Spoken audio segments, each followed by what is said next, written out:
Halo, selamat pagi Sobat Baby Bunny dimanapun kalian berada. Semoga dalam kondisi baik-baik saja ya teman-teman.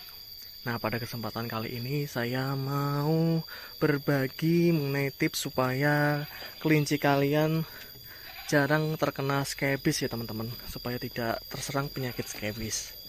Nah, kira-kira apa rahasianya? Bagi kalian yang belum subscribe, subscribe dulu ya teman-teman. Kemudian jangan lupa untuk like dan komen. Nah, tipsnya yang pertama adalah menjaga kebersihan kandang teman-teman. Nah, kebersihan kandang itu merupakan suatu hal yang penting ya teman-teman. Selain pakan yang kita perhatikan, kebersihan kandang merupakan salah satu faktor yang dapat mencegah terjadinya skabis. Kalau kandang kalian jarang dibersihkan, otomatis kan banyak bakteri yang akan menumpuk di kandang kalian, terutama dari yang berasal dari kotoran kelinci, urin maupun dari ini ya teman-teman ya, dari kotoran ininya ya, pupnya itu ya. Nah, itu juga akan menimbulkan skabis kalau nanti dibiarkan terus-menerus. Terus untuk membersihkan kandang teman-teman, walaupun kalian tidak memiliki kandang galvanis, misalkan kandang seperti tempat saya ini, itu nggak ada masalah teman-teman. Cukup pakai seperti ini. Nanti kita lap di bagian bawahnya, tatakannya seperti ini teman-teman. Nah, nanti lama kelamaan juga akan bersih kalau kita rutin untuk melakukan pembersihan kandang. Itu nanti bisa mencegah terjadinya skabis karena akibat kotoran yang menumpuk di kandang kita. Contohnya seperti ini teman-teman, coba lihat. Kandang saya walaupun terbuat dari kayu dan ini ya, kawat ram seperti ini nih, bersih ya teman-teman. Ini setiap pagi kalau sebelum saya kasih pakan itu saya bersihkan dulu, kemudian lantainya juga saya bersihkan teman-teman. Nah, supaya apa? Supaya kelinci saya ini terhindar dari skabis. Awal-awal dulu pas waktu beli kelinci pertama kali itu memang rata-rata kena skabis teman-teman, nggak tahu kenapa ya, padahal dari kandangnya aja sudah bersih kan, orang belum dihuni kelinci. Mungkin karena dia stres di perjalanan jadi imunnya itu turun teman-teman. Nah, lambat laun sekitar 2 minggu itu muncul skabis, terutama di si Andy ini teman-teman. Ini dulu di bagian kupingnya, kemudian di jari-jarinya itu nggak mau tumbuh bulu karena ada skabisnya teman-teman.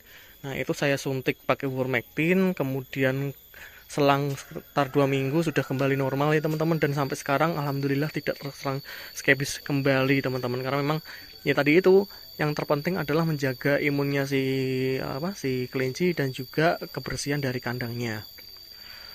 Mau jenis kandang apapun itu, kalau tidak dijaga kebersihannya teman-teman, yang ada malah kelincinya gampang sakit teman-teman. Nggak hanya skabis saja, tapi berbagai macam penyakit yang datangnya dari virus atau bakteri itu paling suka dengan kandang yang jarang dibersihkan dan kotor teman-teman. Kalau jarang dibersihkan tapi nggak kotor kandangnya ya nggak masalah sih, tapi kalau saya sendiri lebih suka kalau misalkan kandang itu saya bersihkan seperti ini teman-teman. Nah, di bawah pun juga sama, bersih ya teman-teman ya. Nah, emang kandangnya sederhana sih, ini hanya dari bambu dan kawat ram. Cuma kalau dari segi kebersihan ya nggak kalah sama yang Gavalum ya teman-teman ya. Nah, kenapa saya nggak pakai Gavalum? Ya karena memang salah satunya dulu untuk biaya pertama kali atau kos pertama kali itu saya memang irit teman-teman, supaya hemat di pembuatan kandang dan bisa beli indukan gitu loh teman-teman. Kalau misalkan saya langsung beli galvanis, kalau misalkan dulu waktu ada duit sih nggak masalah ya teman-teman, tapi kalau pas lagi nggak ada duit kan nanti jadinya saya banyak beli kandang nggak ada ininya, nggak ada isinya gitu teman-teman. Kalau kayak gini kan kandang udah jadi, isinya ada, dan kandangnya juga tak kalah bersih dengan jenis kandang-kandang yang lain teman-teman. Pembersihannya cukup kalau misalkan kalian pagi hari mau kasih makan, sebelum dikasih makan dibersihkan dulu teman-teman, karena kotoran di malam hari itu biasanya jauh lebih banyak dibanding siang hari. Seperti kalian tahu bahwa kelinci ini sukanya beraktivitas kan di malam hari teman-teman, mulai dari makan, pup, dan kencing itu banyak kan di malam hari. Walaupun di siang hari ada, tapi nggak sebanyak di malam hari teman-teman. Nah, kemudian kalau misalkan kalian pengen lebih bersih lagi, lebih menjaga kandang kalian dari bakteri, saya sarankan gunakan Baclean ya teman-teman. Campurkan di satu ember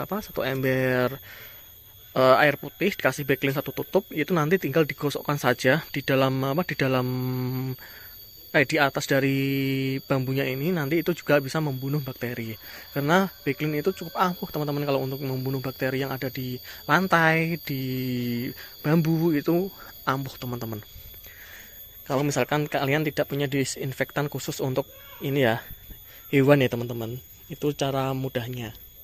Kemudian kalau misalkan tips lagi, kalau kalian yang memberikan pakan pakai rumput-rumputan itu kalau bisa dicacah teman-teman supaya menghindari ini apa terjadinya sisa makanan yang menumpuk banyak. Kalau misalkan tidak dicacah itu biasanya dia akan ditarik-tarik dan hanya dimakan di bagian yang dia suka aja. Tapi kalau dicacah lembut kemudian diberikannya sedikit demi sedikit itu cenderung akan habis tanpa sisa teman-teman. Jadi lebih rapi dan lebih bersih dibandingkan kalau kita berikan pakan asal-asalan. Itu aja tips dari saya, semoga kali ini bisa bermanfaat buat teman-teman yang baru mulai hobi kelinci. Semoga walaupun kandang kalian tidak sebagus ya, teman-teman yang lain atau sama seperti punya saya ini, tetap kesehatan kelinci nomor 1 ya teman-teman. Sampai jumpa di video selanjutnya, salam baby bunny.